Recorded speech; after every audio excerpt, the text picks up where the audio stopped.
Ito. Huwag mo na ako ihagip. Tapos tatakluban ko na. Parang madami. Tapos shake, ano. Ala, hindi ko masishake. Walang mawakan. Ganito na lang. Tapos di siya pumutok, ano. Ay, nagmantiga na siya. Tapos puputok ba siya? Ano ba ito, tita? Mga... Hindi. Hindi, tita, bells. Hindi tumalsik bigla. Hindi pa siya mainit kasi, de. Mainit na ha. Hindi ko lang nilalaksan ng sobrang lakas.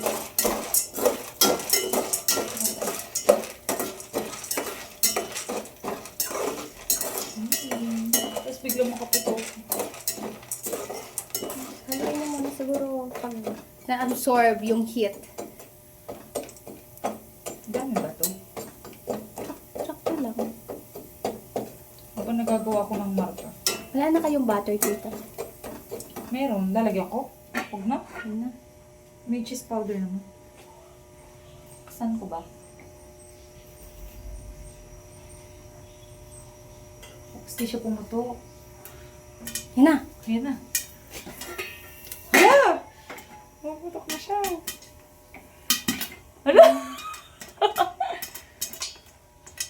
Pwede yan. Pumutok na nga. Naano pa na din siya.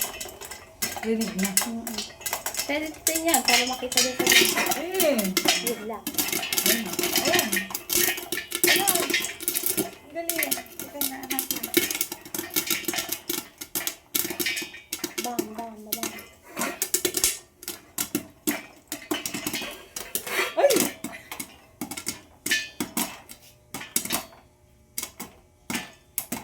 Oh. Konti lang para pagdating niya meron pa siya. Baka sabihin naman niya.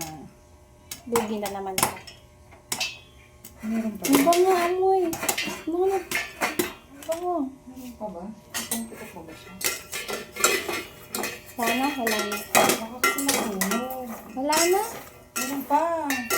Wala mo Meron ina na. pa. Naputok pa. Wait, lipat natin. Naputok pa. Dapat yung pag-shake-shakean niyo dito. Yan yung na-shake. Eh, ayaw nga. Eh, wala akong baunan. Papatayin ko, diba? Oo. Ay, buksan mo muna para makita. Pam.